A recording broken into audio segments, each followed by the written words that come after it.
Hello बच्चों, let's read this question. The question say that which one of the following statement is false for hydrophilic salt? Option A, their viscosity is of the order of that of water. Option B, they do not require electrolyte for stability. Option C, these salts are reversible in nature. Option D, the salt cannot be easily coagulated.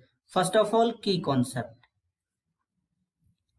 की concept होगा hydrophilic salt. Hydrophilic salt में hydro का मतलब होता है water और philic का मतलब होता है लविंग।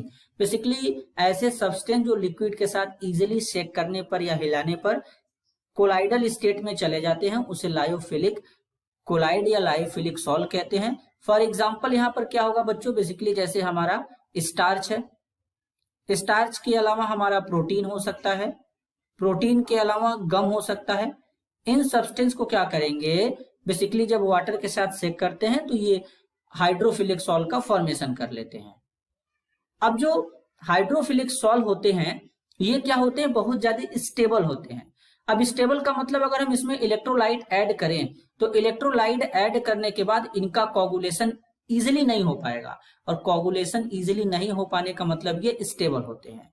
देन ये क्या होते हैं, रिवर्सिबल नेचर के होते हैं। तो इसके पीछे का रीजन होता है कि जो लायोफिलिक जो हाइड्रोफिलिक सॉल्ट होते हैं अगर हम इनको वेपोराइज करें या फिर कूल करें, अगर मान लेते हैं कि सॉलिड को लिक्विड में चेंज कर रहे हैं हम, या फिर इनको हीट करके क्या कर सकते हैं, कन्वर्ट कर सकते हैं, तो इसका मतलब ये कन्वर्ट हो जा रहे हैं एक दूसरे फॉर्म में, तो इसलिए इनको रिवर्सिबल कोलाइड कहते हैं। मतलब ये अगेन इनको कन्वर्ट किया जा सकता है, तो इसलिए इनको रिवर्सिबल हम लोग कोलाइड बोला करते हैं। तो अगर हम लोग क्या करें, एक एक प्रॉपर्टी को यहाँ पे फाइंड आउट करें।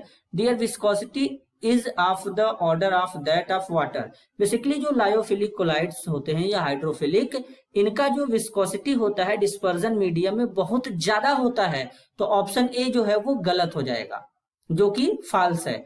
ऑप्शन बी में है they do not require electrolyte for stability, ये बिल्कुल सही है, ये तो ऑलरेडी स्टेबल होते हैं तो इनके लिए इलेक्ट्रोलाइट का रिक्वायरमेंट कोई कंपलसरी नहीं है, तो ऑप्शन बी यहाँ पर करेक्ट है। ऑप्शन सी है these salt are reversible in nature, जैसा कि अभी भी बताया गया ये रिवर्सिबल नेचर के होते हैं और क्यों होते हैं ये भी बताया गया, तो ये ऑप्शन सी भी करेक्ट होगा। ऑप्शन डी है the salt can not be easily coagulated, क्योंकि ये स्टेबल होते हैं तो इसलिए अगर हम लोग इसमें इलेक्ट्रोलाइट ऐड करेंगे तो ये प्रेसिपिटेट के फॉर्म में कन्वर्ट नहीं हो पाते हैं, तो ये इजिली कोगुलेट नहीं हो पाते हैं, तो ऑप्शन डी भी करेक्ट है। लेकिन इस क्वेश्चन के लिए हमको फॉल्स स्टेटमेंट चाहिए, तो उसके रिगार्डिंग करेक्ट आंसर होगा option A. This is your answer. I hope you understood it well. All the best.